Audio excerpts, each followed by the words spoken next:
Hello दोस्तों, आपका स्वागत है समर्पण आईएएस के यूट्यूब प्लेटफॉर्म पे। और जैसे कि हम लोग ने बताया था कि हम लोग एक करंट अफेयर्स का एक कॉम्प्रिहेंसिव सॉल्यूशन लेके आ रहे हैं आपके यूपीएससी के लिए, आप जो आईएएस के लिए सीरियस है उन बच्चों के लिए। तो हम लोग इसमें मंथ वाइज हम लोग करंट अफेयर्स कवर कर रहे हैं।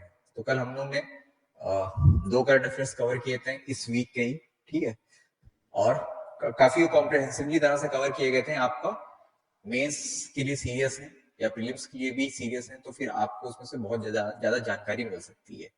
तो हमारे वीडियोस को देखते रहिए। अगर आप करंट अफेयर्स के लिए अपडेट होना चाहते हैं तो आपको इसमें पूरा अपडेशन मिलेगा, और आपके प्रीलिम्स और मेंस के हिसाब से यूपीएससी के अकॉर्डिंग जितने भी इंपॉर्टेंट करंट अफेयर्स हैं वो आपको मिलेंगे यहाँ पे। तो चलिए उसी कड़ी को आगे बढ़ाते हुए इसी वीक के और दो इंपॉर्टेंट करंट अफेयर्स हैं वो हम लोग देखते हैं। हालांकि करंट अफेयर्स थोड़े से पुराने हैं, लेकिन अब वीक बाई वीक न्यूज़पेपर में आती रहती हैं खबरें, जैसे इंडियन एक्सप्रेस हो गया, हिंदू आ गया, तो हम लोग उस अकॉर्डिंग कवर कर रहे हैं। लेकिन आपकी जो भी हम लोग इस पर कवर करेंगे वो आपका कॉम्प्रिहेंसिवली कंप्लीट हो जाएगा। तो पहली खबर आप लोगों ने पढ़ी होगी न्यूज़पेपर में कि 9 अक्टूबर के महीने में एक्चुअली में बांधवगढ़ टाइगर रिजर्व, एक टाइगर रिजर्व है जो कहाँ पे है, मध्य प्रदेश में। वहां पे 10 एलिफेंट्स की मौत हो जाती है। वो एग्जैक्ट डेट इंपॉर्टेंट नहीं है, लेकिन अक्टूबर के महीने में 29 अक्टूबर को हुई थी, ठीक है।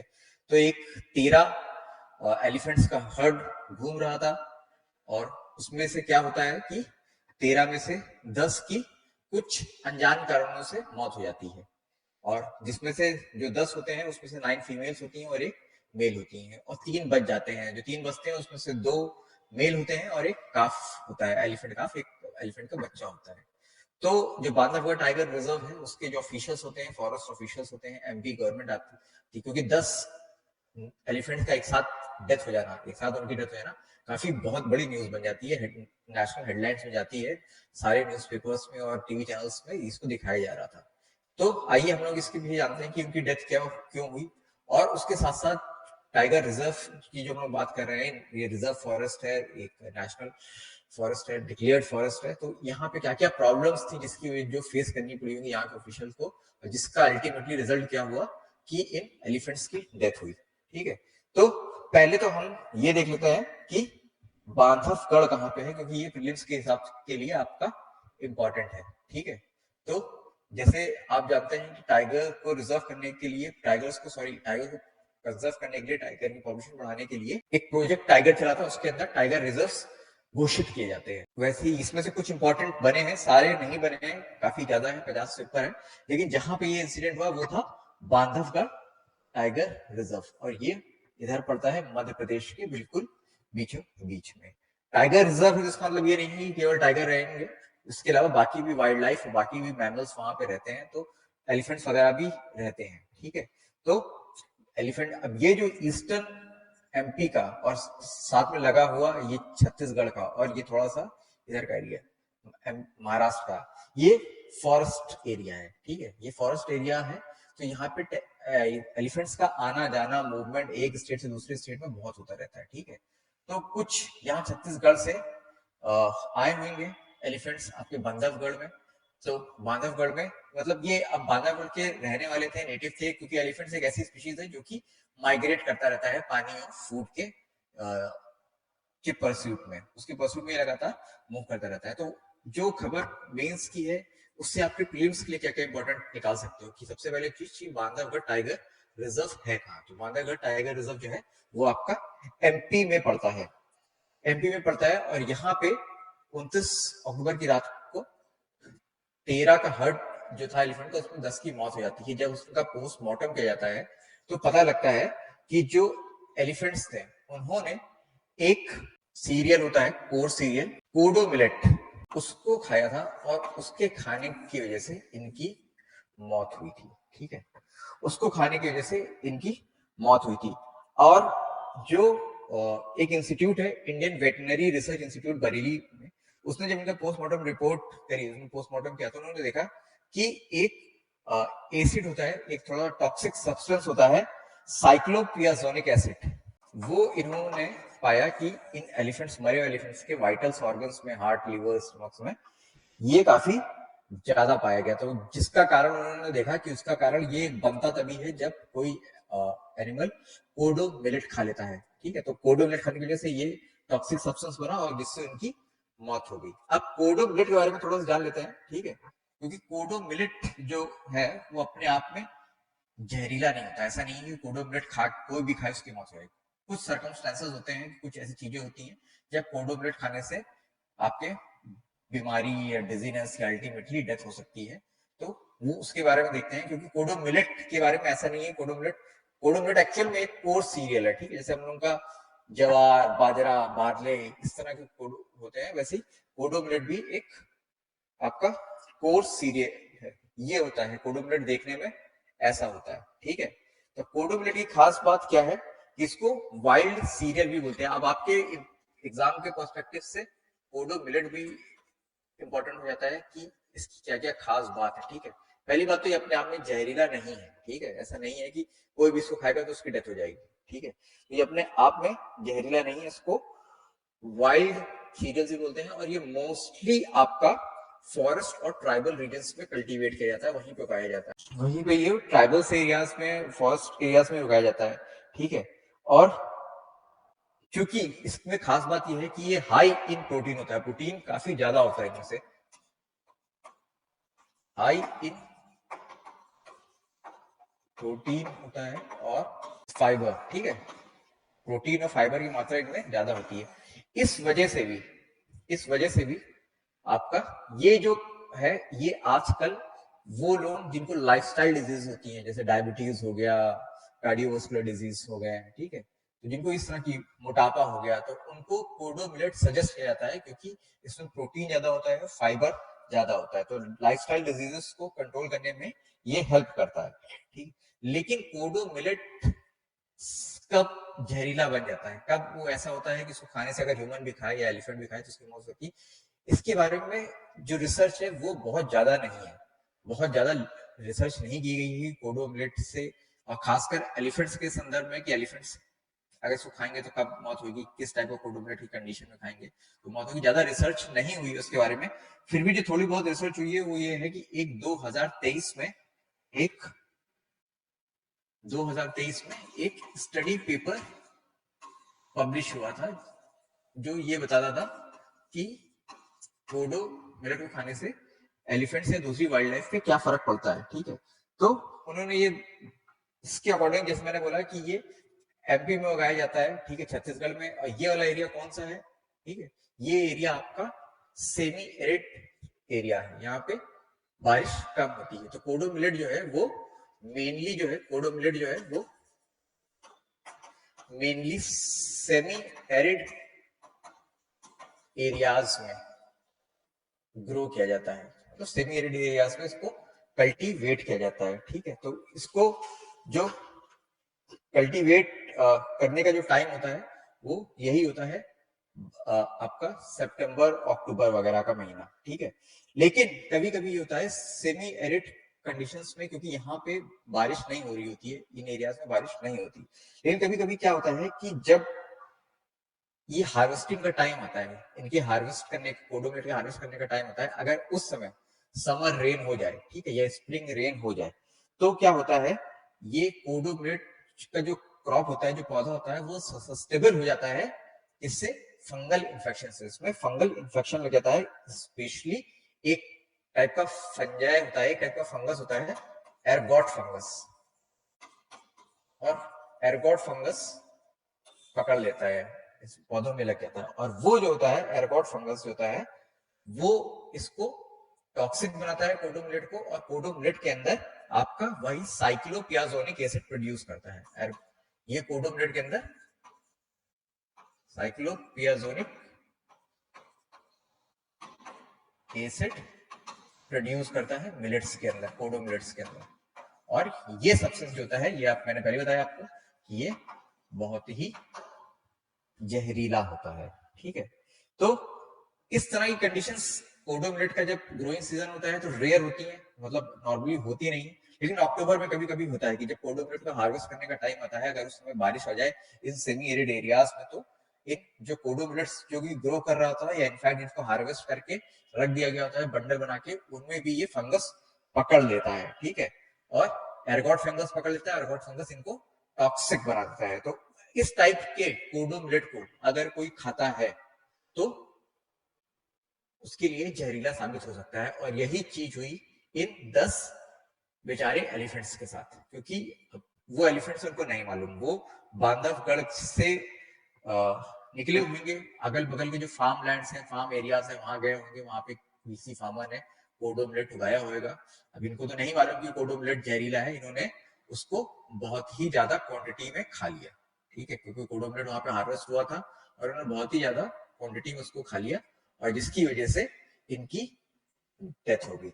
13 का हर्ट था, उसमें से 10 की डेथ हो गई, ठीक है। और इसी से रिलेटेड एक न्यूज ये है कि कुछ दिन के बाद, अब चूंकि जिन एनिमल्स के सामने उनके फैमिली मेंबर्स की डेथ होती है, उनके ऊपर थोड़ा सा ऑब्वियसली जिस हम लोगों के ऊपर साइकोलॉजिकल प्रेशर या साइकोलॉजिकल स्ट्रेस पड़ता है, उनके ऊपर भी साइकोलॉजिकल स्ट्रेस पड़ा। तो जो बाकी के हर्ट के 3 बच्चे हुए थे, उसमें जो एडल्ट मेल थे, उन्होंने 2-3 आदमी को मारा भी है। बांधवगढ़ जो टाइगर रिजर्व का जो फ्रिंज एरिया है, वहां पे मैन एनिमल कॉन्फ्लिक्ट भी हुआ है इसी वजह से, क्योंकि वो स्ट्रेस्ड एनिमल था, उसने 2 आदमी को मारा। मतलब किसी वजह से कुछ मैन एनिमल सामने आ गए होंगे और गुस्से में हो गई, स्ट्रेस होएगा, तो उसने मतलब 2 आदमियों को मारा, उनकी जान चली गई इस इंसिडेंट में। तो ये पता लगता है कि आपका कि जो हम मैन एनिमल कॉन्फ्लिक्ट का एक कारण ये भी हो सकता है, ठीक है, कि एनिमल स्ट्रेस्ड हो गया। तो ये जो न्यूज थी वो हमारे लिए इसलिए इंपॉर्टेंट है क्योंकि हमारे वाइल्ड लाइफ कंजर्वेशन से रिलेटेड है। तो इन्वायरमेंट में आप पढ़ते हो वाइल्ड लाइफ कंजर्वेशन उससे रिलेटेड है, क्योंकि यहाँ पे 10 एनिमल्स की मौत हो रही है, ठीक है। वाइल्ड लाइफ मैनेजमेंट से आपका रिलेटेड है कि वाइल्ड लाइफ मैनेज कैसे नहीं कर पा रहे हैं कुछ फॉरेस्ट एरियाज और वहां के फॉरेस्ट ऑफिशियल्स, उससे रिलेटेड है ये। तो ये खबर जो है आपके एग्जाम पर्सपेक्टिव से इंपॉर्टेंट है, क्योंकि आप इसको directly as a case study के रूप में भी कोट कर सकते हो कहीं ना कहीं, कि जो एनिमल्स हैं, क्योंकि ऐसा ऐसा हुआ जिसकी वजह से अल्टीमेटली मैन एनिमल कॉन्फ्लिक्ट हुआ। और हम लोग कुछ बात कर लेते हैं कि बांधवगढ़ टाइगर रिजर्व में मतलब जो वहां के फॉरेस्ट ऑफिसर्स थे, उन्होंने बचाने की कोशिश तो करी इन एलिफेंट्स को, क्योंकि उन्होंने 2 को ही डेथ कंडीशन में पाया, लेकिन बाकी सबको उन्होंने मतलब अनकॉन्शियस पाया था, तो बचाने की कोशिश करी, लेकिन अल्टीमेटली बचा नहीं पाया और 10 की डेथ हो गई, ठीक है। तो कुछ मतलब lack of wild life management भी है बांधवगढ़ रिजर्व में। उसकी बात कर लेते हैं कि वहां पे जो मैनेजमेंट है, वहां का फॉरेस्ट मैनेजमेंट, वो क्या प्रॉब्लम फेस करता है या फिर क्या चीजें हैं उनकी। अब बांधवगढ़ को में टाइगर का मतलब एलिफेंट का सेंसस जो है वो तो वानी, लेकिन ऐसा माना जाता है 60 to 70 elephants Bandhavgarh tiger reserve में रहते हैं, ठीक है। लेकिन और मैंने बोला कि ये माइग्रेटरी एनिमल होता है, छत्तीसगढ़ महाराष्ट्र से घूमता रहता है, तो कभी कभी यहाँ पे पॉपुलेशन ज्यादा भी जाती है, और उस इंक्रीजिंग पॉपुलेशन से डील करने के लिए बांधवगढ़ टाइगर रिजर्व का जो मैनेजमेंट है, जो वहां के फॉरेस्ट ऑफिशियल्स है, उनके पास इतने रिसोर्सेज नहीं है कि वो एलिफेंट्स की इंक्रीजिंग पॉपुलेशन से डील कर पाए, ठीक है। तो उनके पास ऑब्वियसली इतने फॉरेस्ट गार्ड नहीं है, इतने इक्विपमेंट्स नहीं है कि वो एक एक एनिमल को ट्रैक कर पाए कि किसका मूवमेंट कहाँ हो रहा है। अगर मूवमेंट हो रहा है ह्यूमन सेटलमेंट्स की तरफ हो रहा है, तो उसको रोका जा सके, जिससे मैन एनिमल कॉन्फ्लिक्ट कम से कम हो। तो ये सब चीजें उनके पास इक्विपमेंट नहीं है, रिसोर्सेज नहीं है, मैन पावर नहीं है वहां पे, ठीक है। खासकर बांधवगढ़ टाइगर रिजर्व में एलिफेंट के कंजर्वेशन या एलिफेंट के मैनेजमेंट के लिए कोई सेपरेट बजट नहीं है, ठीक है।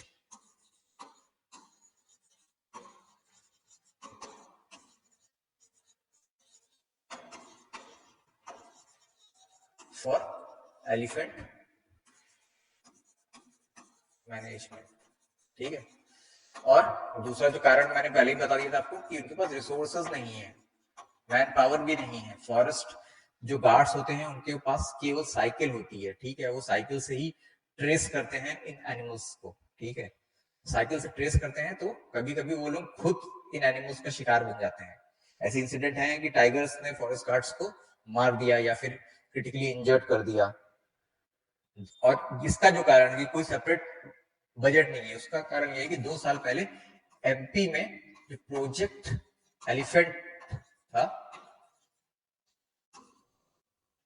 उसको मर्ज कर दिया गया प्रोजेक्ट टाइगर से। तो मतलब जो प्रोजेक्ट टाइगर में जो पैसा आता था, वो ऑब्वियसली अब टाइगर के कंजर्वेशन में लगा, प्रोजेक्ट एलिफेंट में जो आता था वो आप एलिफेंट कंजर्वेशन में लगाओगे तो जब दोनों ही प्रोजेक्ट को मर्ज कर दिया गया, उससे आने सेंटर से मिलने वाला पैसा ही दोनों में कंबाइन कर दिया गया, तो ऑब्वियसली एलिफेंट्स के मैनेजमेंट के लिए कोई अलग से पैसा नहीं बचा, मतलब अलग से पैसा नहीं रहा। ठीक है, तो अब ये गवर्नमेंट और फॉरेस्ट ऑफिशियल्स जो है, फॉरेस्ट मैनेजमेंट है, वो सोच रहा है कि कुछ चीजों का यूज किया जाए जिससे कि बेटर मैनेजमेंट हो सके, खासकर एलिफेंट पॉपुलेशन का। तो वो सैटेलाइट कॉलर्स लगाना चाहते हैं। ठीक है, वो हर 12-15 का होता है, किसी एक दो के गले में सैटेलाइट कॉलर्स लगाना चाहते हैं जिससे सैटेलाइट्स के थ्रू उनको ट्रेस कर सकें। ठीक है, और थर्मल इमेजिंग। ठीक है, थर्मल इमेजिंग एक टेक्निक होती है जिससे हम लोग देखते हैं कि जो अंदर की हीट होती है किसी भी जानवर की, इंसान की, उससे हम लोग क्या कहते हैं, पता लगा लेते हैं कि वहां पे इतनी दूरी पे इतने लोग हैं, इतने जानवर खड़े हैं। तो थर्मल, अब गवर्नमेंट प्रपोज कर रही है कि सैटेलाइट कॉलर्स लगाए जाए और साथ साथ थर्मल इमेजिंग का भी यूज किया जाए ताकि एनिमल्स को आसानी से लोकेट किया जा सके और एनिमल कॉन्फ्लिक्ट है उसको रोका जा सके। ठीक है, और इस जब आप सैटेलाइट कॉलर्स से ट्रेस करोगे और वो कहीं कहीं जा रहे होंगे, ह्यूमन सेटलमेंट की तरफ जा रहे होंगे, तो उस विलेज के लोगों को अलर्ट किया जा सकता है ताकि मूवमेंट ऑफ एलिफेंट आ रहे हैं कि आपकी तरफ आ रहे हैं, तो आप लोग थोड़ा सा मतलब बच के रहो। ठीक है, या घरों के अंदर रहो ताकि उनके सामने ना हो, ताकि मैन एनिमल कॉन्फ्लिक्ट कम हो। क्योंकि मैन एनिमल कॉन्फ्लिक्ट क्या होता है कि एनिमल फिर किसी एक आदमी को मारता है, बदले में मैन भी जाके फिर उस एनिमल को मारते हैं। तो इस चीज को क्या कहते हैं, रोकने के लिए भी सैटेलाइट जो कॉलर्स हैं और आपके सैटेलाइट कॉलर्स के साथ साथ ये जो थर्मल इमेजिंग है उसको यूज किया जा सकता है। उसके साथ साथ फॉरेस्ट डिपार्टमेंट ऑफ बांधवगढ़ का फॉरेस्ट डिपार्टमेंट अब ये भी ट्राई कर रहा है कि ट्रैप कैमरास लगाए जाए। ट्रैप कैमरास क्या होते हैं, तो मतलब अलग अलग जगह पे ऐसे कैमरास होते हैं, उनको लगा दिया जाता है, पेड़ पे, कहीं पे कोई पोल पे बांध के लगा दिया गया। ठीक है, जो जिसको रिमोटली ऑपरेट करते हैं वो कुछ टाइम के बाद फोटो लेता रहता है या फिर लगातार भी वर्क करता रहता है। ठीक है, जिससे कि पता लगता है कि वहां से, उस एरिया से कोई एनिमल गुजरा है। ठीक है, तो सैटेलाइट कॉलर लग जाएगा, थर्मल इमेजिंग का यूज होगी, ट्रैप कैमरा यूज होगा, तो हम लोग इंडिविजुअल 60-70 एलिफेंट्स है उनको इंडिविजुअली हम लोग ट्रेस करते हैं। ठीक है, और भी क्या प्रॉब्लम है यहाँ पे, ठीक है, कि क्यों नहीं बचा पाए। जब 10 एलिफेंट्स की मौत हो रही थी तब जो इस बांधवगढ़ टाइगर रिजर्व के जो ऑफिशियल्स थे उन्होंने वेटनरी डॉक्टर थे उनको भेजा, लेकिन बांधवगढ़ टाइगर रिजर्व में केवल एक ही वेटनरी ऑफिसर था। ठीक है, केवल एक ही वेटनरी डॉक्टर था। तो लैक ऑफ वेटनरी स्टाफ भी है, जिसकी वजह से क्या होता है कि अगर कोई इस तरह की कोई प्रॉब्लम आती है तो डॉक्टर ही नहीं है एनिमल्स को ट्रीट करने के लिए, डॉक्टर ही नहीं है एनिमल्स को ट्रीट करने के लिए, ये प्रॉब्लम आती है। तो इसके लिए भी अब सोचा जा रहा है कि वेटनरी स्टाफ की संख्या बढ़ाई, क्योंकि इस केस में क्या हुआ कि वेटनरी डॉक्टर केवल एक ही था और उसने अपनी पूरी कोशिश करी और आसपास के इलाकों से दूसरे वेटनरी डॉक्टर्स को, जो पब्लिक और प्राइवेट थे, उनको बुलाया गया, लेकिन उनकी स्पेशलिटी ये थी कि वो वाइल्ड एनिमल्स को ट्रीट नहीं करते थे। वो लोग घर के रहने वाले कुत्ते या फिर गाय जो कैटल पालते हैं उनको ट्रीट करते थे, तो उनकी स्पेशलिटी एनिमल्स के लिए नहीं थी। ठीक है, तो वो यहाँ पे ये प्रॉब्लम भी देखी गई बांधवगढ़ में कि कई कई फॉरेस्ट ऐसे हैं, रिजर्व फॉरेस्ट, जहाँ पे वेटनरी स्टाफ है ही नहीं। ठीक है, और नंबर ऑफ फॉरेस्ट गार्ड्स भी नहीं है, जो मैंने बोला, तो उनको भी इनका नंबर भी इंक्रीज करने की जरूरत है। और कोई बांधवगढ़ टाइगर रिजर्व में कोई सेपरेट फैसिलिटी नहीं है इन एनिमल्स को ट्रीट करने के लिए। ठीक है,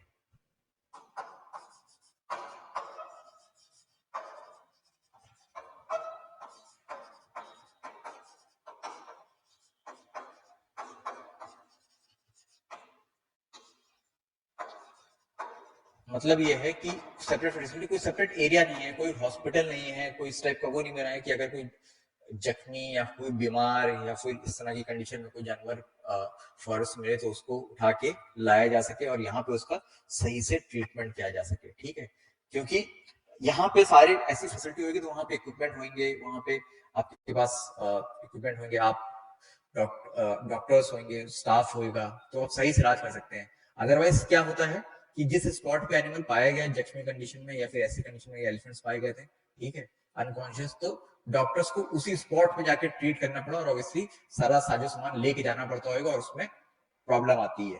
तो ये सारी जो प्रॉब्लम्स थी ये इस पूरे केस में फेस करनी पड़ी, फॉरेस्ट मैनेजमेंट को। तो ये न्यूज हमारे लिए इसलिए इम्पोर्टेंट बनती है, ये हम लोग ने देखा कि इसमें कहाँ कहाँ कमी थी। ये वाइल्ड लाइफ कंजर्वेशन के लिए एक बहुत इंपॉर्टेंट केस स्टडी है कि हम लोग वाइल्ड लाइफ मैनेजमेंट नहीं कर पाए बांधवगढ़ टाइगर रिजर्व में, और साथ साथ यही कारण माना मैन एनिमल कॉन्फ्लिक्ट का।